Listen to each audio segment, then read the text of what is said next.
14 ராகத்தலைவனுக்கு ஒப்புவிக்கப்பட்ட தாவீதின் சங்கீதம். தேவனே, என் விண்ணப்பத்தில் என் சத்தத்தை கேட்டருளும்.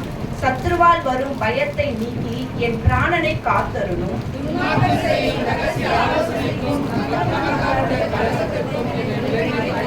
அவர்கள் தங்கள் நாவை பட்டயத்தை போல் கூர்மையாக்கி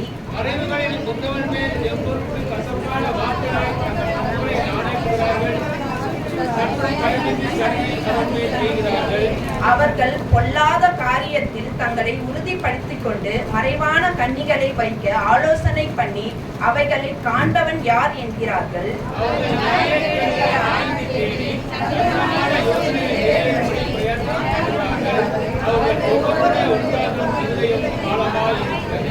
ஆனாலும் தேவன் அவர்கள் மேல் அம்புகளை எய்வார். சடுதியாய் அவர்கள் காயப்படுவார்கள்.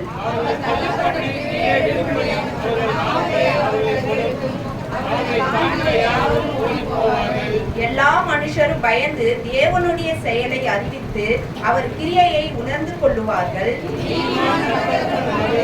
அவரை